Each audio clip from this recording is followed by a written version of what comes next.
I watch a lot of movies, Molly, and Agnes is one of those first movies where it took me by surprise. Midstream, I thought, what happened? And that's a good thing. Can you just talk about the first time you read the script, and was that one of the main reasons why you wanted to be part of the project? Yes, 100%. When that switch comes, right before you're at the middle of the story, I was, it was whiplash.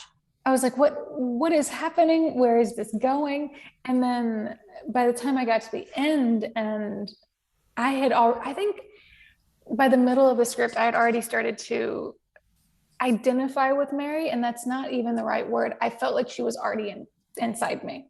Like I was just immediately sucked into her and what she was going through. And getting to see Climate of the Hunter, it was very easy to convince my partners that this is the movie that we should make. This should be our debut as a company. Yes, so that surprise, which like you said from watching a lot of movies, is it's not easy to come by, so I'm really glad that it hit you in the same way, because that's exactly how I felt. Demonic possession movies could be an easy sell. Just make a really good genre film, make it entertaining to the masses. You'll have a good time, and maybe within 5 minutes, you might forget what you just saw, even though you had a good time.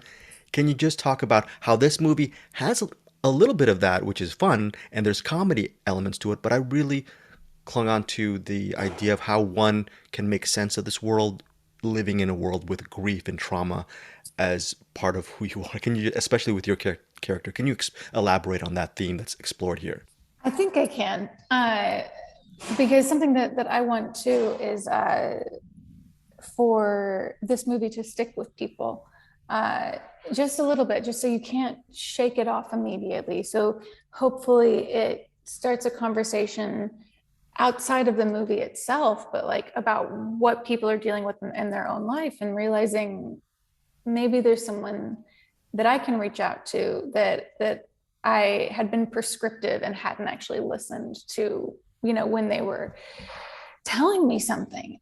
So that's my biggest hope for the film, uh, and what my hope has been from the beginning. Because from everything is heightened, but everything from the comedy to how we treat men to her interactions in the real world are really supposed to be relatable.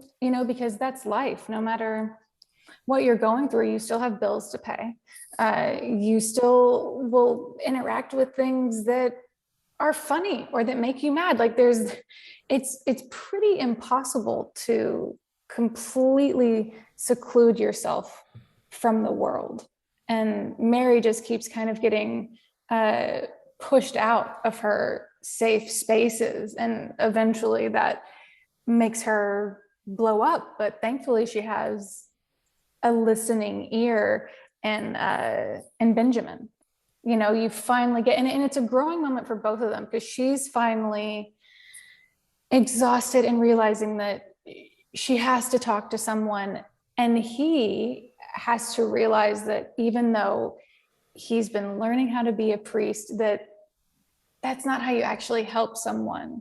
You have to listen, you have to treat the person as an individual. And so, at the end of the film, that scene is is really, it's a life lesson, you know, which is listen. Yeah, and I don't want to give too much away, but there are moments where, you can go towards that with Agnes, and there's another misdirection with that character. But anyways, with your character, instead of actually staying away from Agnes, she moves towards her in an intimate level where everyone, 99% of people will say stay away. And then also there's that sequence where you're sharing that same space with Sean. Can you just talk about both of those moments where there's society tells you to do one thing, but Mary is going for what she feels is right and what's real. And I thought, and the moments that you shared with Sean, I thought were pretty, really cool. So, anyway, yeah. So, Thank you.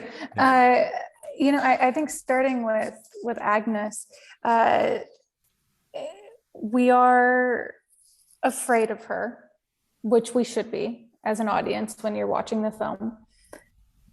But Mary and her are friends, you know. So it's in a way it's almost like, okay, this demon is taking my friend away, but I still need to be with her because she is the only person that I've had any human interactions with. And then once this demon starts talking through her, it's the only voice around Mary that is actually giving her good advice, which she ends up saying to Mother Superior. You know, she's saying, like, I know this looks scary. I know that growth can look scary, but I think this creature is really trying to help me.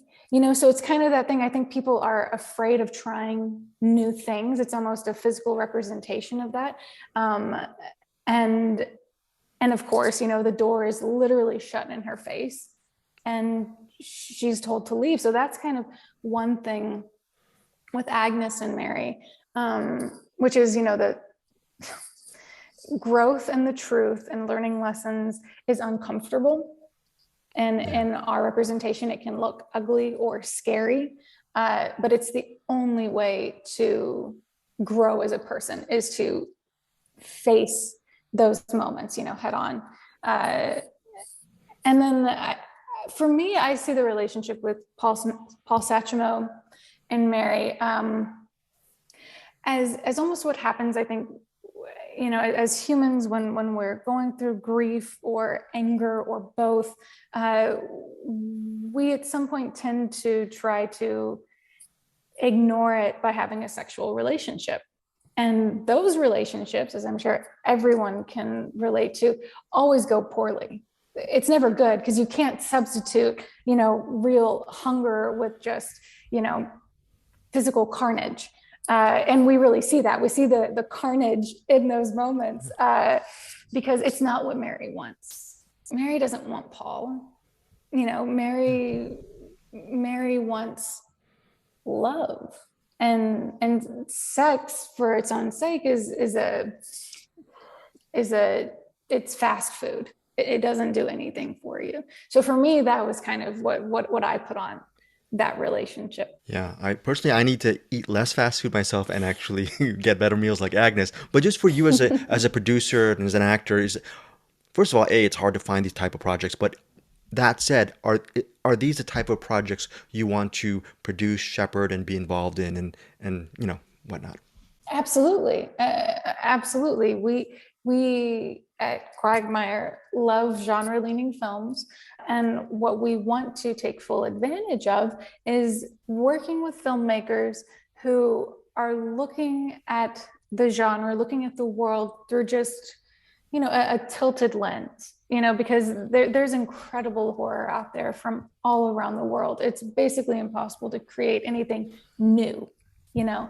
But what we hope to keep doing is working with filmmakers who just kind of make you wonder, and they just, you know, tilt the perspective a little bit. And before I let you go, just wondering, for our podcast listeners, we always ask actors and filmmakers to name one of their all-time favorite movies. To suggest, can you name one of your all-time favorite movies, and what is it about this film that still resonates with you? One of my all-time favorite movies. um, there are so many, and I'm sorting through it in my head right now. You know, something that I've been thinking a lot about is the movie Possum, which it's a it's an indie horror out of the UK, and it's disturbing, and I think about it a lot. Okay, why do you think about Possum? Just for people, because of its themes, or it's graphic, or it's just Rorschach test? I don't know. Yeah, no, it's there might be something to the Rorschach test part of it. I think the film is told in a way where you feel like you are a peeping Tom. You feel like you're watching something that you shouldn't be watching because it is so intimate. And even thinking about it, it's hard to differentiate if it's a memory or if it's a movie that I watched. Like, that's how real to life it feels. And very quickly, going back to the whole thing about production companies and whatnot, the easy road, and it's still not easy, is to create a good script and make a good movie. That said, it can be just entertaining on a pandering way, which is fine, and you can forget it. There's nothing wrong with that. But why are you doing it the hard way? Meaning, you want to actually dive deeper when you could, with your experience in the business, could go, I guess, the easier route. You know. So Well, I mean, I'm flattered. I I am an addict, so I can't do anything on the surface. I need to know more about everything. And if we're going to make a horror film that deals with loss, we are going to dive into that loss and what it means and the horror of real life. I can't help it. There is no other way for me than to go completely nosedive into the drama, into the horror. Uh, yeah, so that's why, life is short. Give it your all. right. Well, thank you so much for your time. I really appreciate it. Thank you.